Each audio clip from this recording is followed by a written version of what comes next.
अस्सलाम वालेकुम नाज़रीन, आज का सच के साथ मैं हूं नदीम हुसैन। आपको अपने मेहमानों से तारुफ करवाते हैं। हमारे साथ स्टूडियोज़ में मौजूद हैं डॉक्टर जमाल नासिर साहब, सदर हैं ग्रीन टास्क फोर्स के।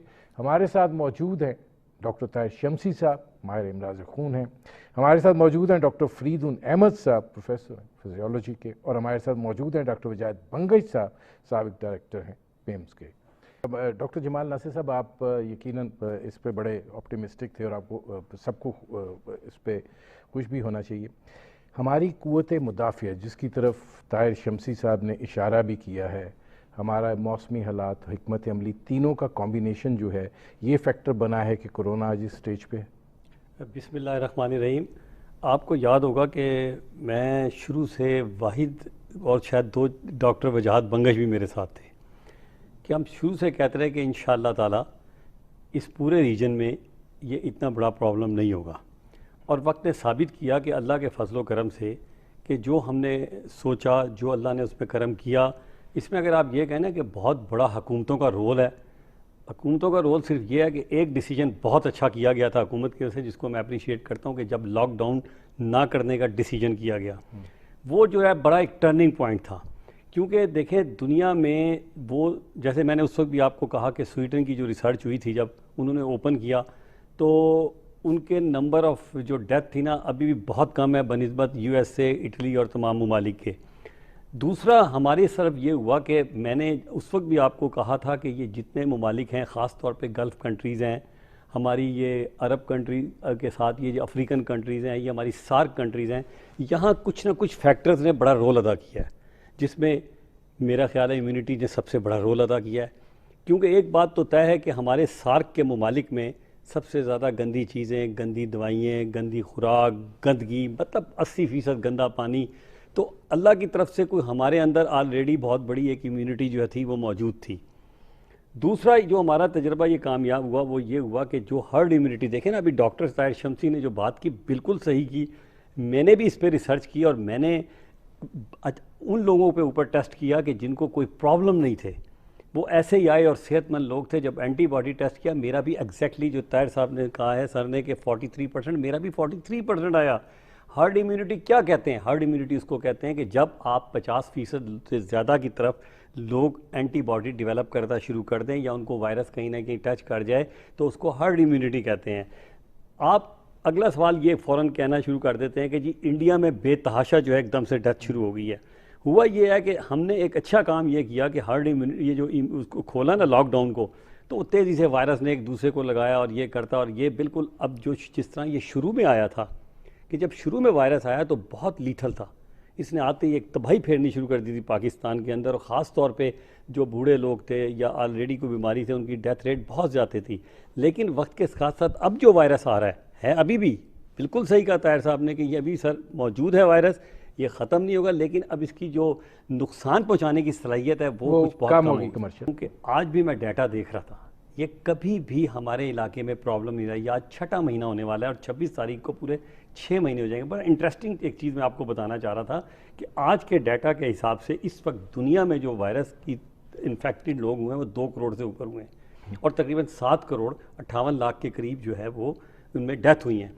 और ये बात देखें कि जितने यूरोप के कंट्रीज़ हैं प्लस चाइना प्लस रशिया, मैंने उन सबको इसमें जमा किया है, उनके तकरीबन केस बनते हैं 1 करोड़ 42 लाख।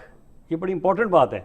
और ये बनते हैं 70%, यानी कि जितने दुनिया में इस वक्त कोरोना हुए हैं 70% in Europe plus Russia plus China में हुए हैं, और इनमें जो डेथ हुई हैं इन तमाम में वो 81% है। यानी कि दुनिया में अगर 100 डेथ हुई हैं तो 81 लोग इस जगह पे मरे हैं।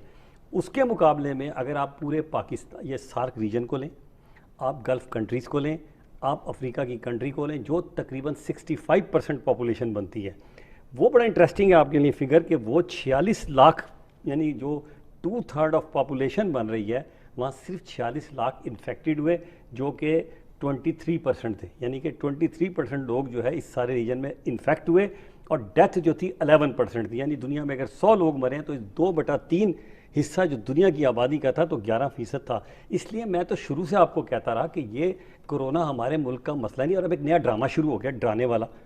यानी कि अब आपने फिर एक नया काम शुरू कर दिया। मैं बार बार कहता हूँ आपसे कि खुदा के वास्ते जो रोज़ 1000 बच्चा मरता है उसकी तो कोई बात ही नहीं करता। वो जो 1000 बच्चा नमूनिया डायरिया उससे बात ही नहीं कर रहे। आपके मुल्क में जो 2.25 करोड़ हेपेटाइटिस बी और सी के कैरियर पर हैं उनकी कोई बात। एड्स जिस तरह फैल रही है आपके मुल्क में आपको अंदाज़ा नहीं है, उनमें मरने के 90% से ज़्यादा चांस है, उसका कोई जिक्र ही नहीं कर रहा। आपके मुल्क में 4 लाख से ज़्यादा लोग हर साल दिल की बीमारी की दवाइयों से, टीबी की रेजिस्टेंस और दुनिया जान की इतनी, मुझे बड़ा अफसोस होता है, नाराज़ होइएगा अपने सियासी लोगों पे भी, अपने प्रोफेशन के लोगों पे भी, आपके मीडिया पे भी, तमाम लोगों पे, कि वो भी 1000 बच्चा जब मरता है रोज़ाना, यानी कि आज 6 महीने हो जाते हैं सर, 1,80,000 बच्चा मर चुका है आपके नमूनिया और डायरिया बीमारियों से। उन पे क्यों नहीं आप लोग डिस्कस करें जो हमारे असल मसाइल हैं। हम बैठे हैं कोरोना पे, और जैसे डॉक्टर ताहिर शमसी ने भी डाटा दिया, मैंने भी दिया, अगर आप वो कैलकुलेट करें तो इस वक्त हमारे मुल्क में जो डेथ रेट होगी ना कोरोना की वजह से, 0.1% होगी, नॉट 2%। क्योंकि ये भी तो शामिल करें ना जिनको सिम्टम्स नहीं हुए और उनके अंदर एंटीबॉडी हो गई। हम रिसर्च ही नहीं करते। अनफॉर्चुनेटली हमारा एक बहुत बड़ा प्रॉब्लम ये है कि हमने हुकूमती लेवल पे रिसर्च ही नहीं की कि हमारा मॉर्टेलिटी रेट है क्या। अगर 0.1% आता है मॉर्टेलिटी रेट, तो आपने अपनी सारा कुछ बंद कर दिया, शादी हाल बंद कर दिए, तालीमी इदारे बंद कर दिए। और आप सही फरमा रहे हैं, बच्चों में जब रेजिस्टेंस अच्छी है और बच्चों में नहीं हो सकता जैसे हो चुका है साइंटिफिक तरीके से, तो अगर ताहिर साहब कह रहे हैं ना, मुझे नहीं पता, लेकिन मैं ताहिर साहब को ऑन करता हूँ कि माशाल्लाह ये रिसर्च ओरिएंटेड आदमी है और डेफिनेटली इनकी इस बात में वजन होगा। आप जमाल नासिर साहब, सेकंड वेव आप एक्सपेक्ट करते हैं? मैं इंशाल्लाह नहीं एक्सपेक्ट करता। उसकी वजह ये कि ये जो आपने अभी देखा ना कि इंडिया बड़ा डिस्कस हो रहा है इस वक्त कि जी इंडिया में तो इतनी तेज़ी से लोग मरना शुरू हो गए और ये हो गया। असल में इंडिया वालों से एक बहुत बड़ी गलती होगी, और वो गलती ये होगी उन्होंने बहुत लंबा लॉकडाउन किया। उसके मुकाबले में पाकिस्तान के जो हुकूमत थी उसने बड़ी जल्दी लॉकडाउन को ख़त्म करके और स्मार्ट लॉकडाउन और बिल्कुल एक स्वीडन वाली पॉलिसी हमारी तो मजबूरी बन गई थी। नहीं सर, मजबूरी कहें जो मर्जी कहें, लेकिन उसका फ़ायदा हुआ, उसका फ़ायदा हुआ। फिर अब इंडिया में क्या हुआ कि उन्होंने जो लॉकडाउन किया तो अल्टीमेटली देखें इसका इलाज हर्ड इम्यूनिटी है। जैसे अभी भी ताहिर साहब ने कहा कि ये सितंबर तक 60% पे चला जाएगा जो एंटीबॉडी लेवल है। तो इंडिया में भी यही हुआ कि जैसे ही उन्होंने खोला है तो अब वो वाली पीक जो पाकिस्तान में पिछले महीने चलती रही है, इस वक्त उनकी ये पीक चल रही है, और वो भी इतनी बड़ी बात नहीं है। देखें 1.25 अरब का मुल्क है, सिर्फ 22 लाख लोग उनके अफेक्टेड हुए हैं, 45,000 डेथ हुई हैं अब तक 6 महीने में। उसके मुकाबले में अमेरिका में आप देखें तो उस अमेरिका में तो आप देखें तो 52 लाख जो है उनके अफेक्टेड हो चुके हैं और कितने लाख बंदे मर चुके हैं। अगर आप उस तरह भी कंपेयर करें तो सिर्फ इंडिया में भी इवन 2% से ज़्यादा नहीं है उनकी डेथ रेट, बांग्लादेश में इससे भी कम है। तो इसलिए ये डराना कि जी हो रहा है, अल्लाह का शुक्र ये है कि मेरे हिसाब में, मैं पहले भी कहता था कि अब लोगों को डराना हम छोड़ें जी, स्पाइक आएगी, पीक आएगी। अल्लाह ने जहाँ हमारी इतनी इम्यूनिटी डेवलप हो चुकी है 50% पे, तो मैं और डॉक्टर ताहिर शमसी भी राज़ी हैं और इंशाल्लाह आगे और हो जाएगी।